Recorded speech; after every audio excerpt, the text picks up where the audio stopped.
Guys, ഇന്ന് അസ്നയുടെ ദിവസമാണ് guys. Asna ഒരുപാട് നാളായിട്ട് വെയിറ്റ് ചെയ്തിരുന്ന ദിവസം. അസ്നക്ക് ഇന്നൊരു ബിഗ് സാധനം വന്നുകൊണ്ടിരിക്കുകയാണ്. നമുക്ക് എന്താണെന്ന് അവളോട് തന്നെ ചോദിക്കാം. നമ്മൾ ഇന്നൊരു പുതിയ ഐഫോൺ എടുക്കാൻ പോകും. ഒരുപാട് എക്സൈറ്റഡ് ആണ്. കാരണം 11 നിന്ന് ഒറ്റയടിക്ക് 15ലേക്ക് 11 കഴിഞ്ഞ് 12 കഴിഞ്ഞ് 13 കഴിഞ്ഞ് 14 കഴിഞ്ഞ് നമ്മൾ 15ലോട്ട് വന്നിരിക്കുകയാണ്. ആരാണ് സ്പോൺസർ? ആരാണ് സ്പോൺസർ? നമ്മുടെ സ്വന്തം വാപ്പച്ചിക്ക് എന്താണ് പറയാനുള്ളത് ഈ മോക്ക് ഇത്രയും കൂടിയ ഒരു ഐഫോൺ? കാരണം ജീവിതത്തിൽ പോലും സ്വന്തമായിട്ട് ഇത്രയും കൂടിയൊരു ഫോൺ വാപ്പച്ചി മേടിച്ചിട്ടില്ല. അപ്പോൾ മൂന്നാമത്തെ മകൾക്ക് വേണ്ടി ഇത്രയും വലിയൊരു കൂടിയ ഫോൺ കൊടുക്കുമ്പോൾ എന്തെങ്കിലും മനസ്സിൽ ലക്ഷ്യങ്ങളോ അങ്ങനെ എന്തെങ്കിലും ഉണ്ടോ? ഉണ്ട്. അവൾ ഞങ്ങൾ പറഞ്ഞ കോളേജിൽ ഈ ആർട്ടിഫിഷ്യൽ ഇൻ്റലിജൻസിന് പഠിക്കാൻ ചേർന്ന ആ തീരുമാനത്തിൻ്റെ പ്രതിഫലമായിട്ടാണ് ഞാനും എൻ്റെ ഭാര്യയും കൂടിയാണ് ഈ ഫോൺ. എന്റെ പണി. അപ്പൊ വേറൊരു സ്പോൺസർ ഇതിനകത്ത് ഉണ്ടായിരുന്നു അല്ലേ? Secret sponsor. ഞാനത് പറയാത്തെന്ന് വെച്ചാൽ വാപ്പിയുടെ വായിൽ തന്നെ വീഴണമെന്നായിരുന്നു എന്റെ ആഗ്രഹം. അല്ലാതെ ഈ പറഞ്ഞല്ലേ?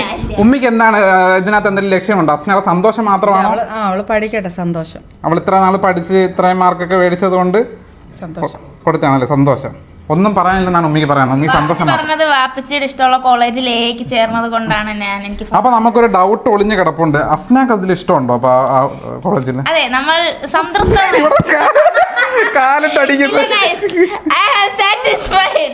ഇല്ല, എനിക്ക് ഇഷ്ടമാണ് MS Chathannoor Malappuram. Sorry, MS Chathannoor. MS കുറ്റിപ്പുറത്ത് പഠിക്കണമെന്നൊരു ആഗ്രഹം ഉണ്ടായിരുന്നു. പക്ഷെ അവിടെ വീഡിയോ ചെയ്യാൻ സമ്മതിക്കാത്തോണ്ട് അവിടെ നിന്ന് പുറത്താക്കിയെന്നാണ് പറയുന്നത്. സമ്മതിക്കുന്നുണ്ടല്ല, ഈ അവസാനമാണ് അവൾ ആ ആഗ്രഹത്തിലേക്ക് വന്നത്. അപ്പോഴത്തേക്ക് അവിടെ സീറ്റുകളെല്ലാം ഫില്ലായി. നമുക്കവിടെ NRI സീറ്റാണ് കിട്ടിയത്, അതുകൊണ്ട് പിന്നെ വേണ്ട. അപ്പോൾ ഫില്ലായതുകൊണ്ട് ഇവിടെ ആകുമ്പോൾ നമ്മളെ തന്നെ കോളേജാണ്, നമ്മൾ തന്നെ നേതൃത്വം കൊടുക്കുന്ന കോളേജാണ്. അച്ഛന് 16 അല്ലേ? അതെ, 15. അതുകൊണ്ട് നീ 16 17 എടുക്കാനത്? നമ്മുടെ വാപ്പിയുടെ ബഡ്ജറ്റ് എന്ന് പറയുന്നത്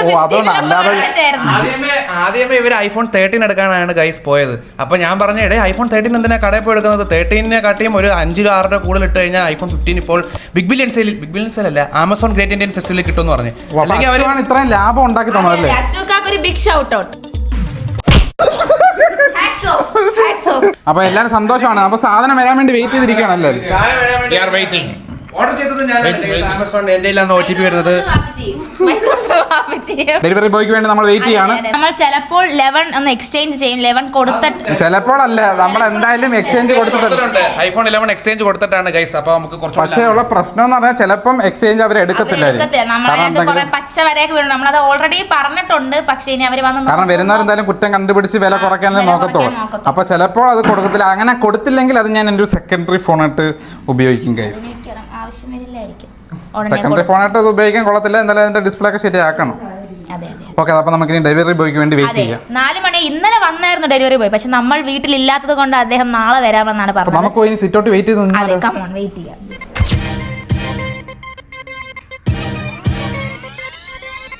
നമ്മളിതിനകത്ത് 2 ആപ്പ് ഡൗൺലോഡ് ചെയ്യണമെന്ന് പറഞ്ഞാൽ അപ്പം നമ്മൾ 2 ആപ്പ് ഡൗൺലോഡ് ചെയ്യുകയാണ്. iPhone എക്സ്ചേഞ്ച് ചെയ്യുമ്പോൾ ഇഷ്ടംപോലെ സ്റ്റെപ്പുകളുണ്ട്. സാധാ ആൻഡ്രോയിഡ്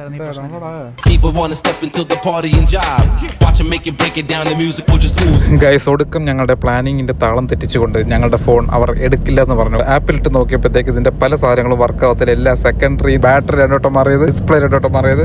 ഫോൺ എടുക്കുന്നില്ലെന്ന് വിചാരിച്ചുകൊണ്ട് ഇത്തത്താക്ക് എന്റെ ചാർജർ യൂസ് ചെയ്യാമല്ലോ. അങ്ങനെ ഇത്തത്തെ യൂസ് ചെയ്ത ചാർജർ ഏതൊരു ബംഗാളിക്ക് 1400 വിറ്റ്. ഇപ്പൊ പറയുന്നത് എന്റെ ഫോൺ എടുക്കാൻ പറ്റത്തില്ലെന്ന്. അങ്ങനെ മൊത്തം കറങ്ങി തിരിഞ്ഞ അവസാനം ഇനി 6000 രൂപ നമ്മൾ അടയ്ക്കാനുണ്ട്. അത് നിസാം അടയ്ക്കുന്നതാണ്. മൊത്തത്തിൽ നഷ്ടം. അങ്ങനെ ലാസ്റ്റ് സ്റ്റേജ് എത്തി ഗൈസ്. iPhone 15 delivery. ഗൈസ്, ഒടുക്കം നമ്മുടെ ഒരുപാട് നേരത്തെ കഷ്ടപ്പാടിന് ശേഷം iPhone 11 എക്സ്ചേഞ്ച് ചെയ്യാൻ പറ്റാതെ അവരെടുക്കാൻ പോവുകയാണ്. സ്വന്തം ഫുൾ പേയ്മെന്റ് അടച്ചതിന് ശേഷം ഫോൺ കൈമാറാൻ പോകുന്ന അസുലഭ നിമിഷം. കൈമാറിക്കോ. വാപ്പച്ചിക്ക് പുതിയൊരു ഐഫോൺ ആയിട്ടുണ്ട്. പുതിയ വെള്ള ഐഫോൺ.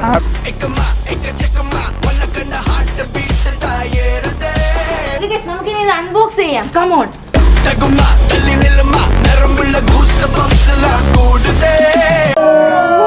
അസ്ന ആദ്യമായിട്ടല്ലേ ഒരു ഐഫോൺ സ്വന്തമായിട്ടുള്ള ഒരു ഫോൺ തന്നെ പുതിയത് എടുക്കുന്നത്. നമ്മുടെ ലിബ്രയുടെ പഴയ iPhone 11 കൊച്ചിന്റെ ഇതാണ്. എല്ലാരും യൂസ് ചെയ്ത സാധനമാണ് എനിക്ക് കിട്ടാറുള്ളത്. പക്ഷെ ഇത് ആദ്യമായിട്ട് എന്റെ ഉമ്മയും എന്റെ വാപ്പയും ഞാൻ ഒരു iPhone 13 വാങ്ങിച്ചേനെ. ഞാൻ പറഞ്ഞതുകൊണ്ടാണ് iPhone 15 കിട്ടിയത്. Okay. നമുക്കിത് പൊട്ടിക്കാൻ നേരത്ത് നമ്മുടെ ഉമ്മയും വാപ്പിച്ച് നമുക്ക് അടുത്ത് നിർത്തി തന്നെ പൊട്ടിക്കാം, ഇല്ലെങ്കിൽ ഉമ്മയുടെ കണ്ണ് നിറയും. മൂക്കും ചുമക്കും. അങ്ങനെ എല്ലാരും വന്നിട്ടുണ്ട്. നമുക്ക് ഇനി ഇത് അൺബോക്സ് ചെയ്യാം. ഒരെണ്ണം വാപ്പിച്ചിയും ഒരെണ്ണം ഉമ്മച്ചിയും. അങ്ങനെയാണ് ഞാൻ അൺബോക്സ് ചെയ്തത് ഗൈസ്. അസ്നയുടെ ഏറ്റവും വലിയ സ്വപ്നമായിരുന്നു ഒരു ഐഫോൺ സ്വന്തമായി, അത് പുതിയ ജെന്യുവിൻ സാധനം സ്വന്തമായിട്ട് വാങ്ങിക്കണം എന്നുള്ള ആഗ്രഹമാണ് ഇന്ന് അപ്പൊ സഫലമായിരിക്കുന്നത്. ഇത് ആരാ പൊട്ടിക്കുന്ന ആരാ? ആദ്യമായിട്ടാണ് ഇങ്ങനെ ഒരു സാധനം എടുക്കുന്നത്.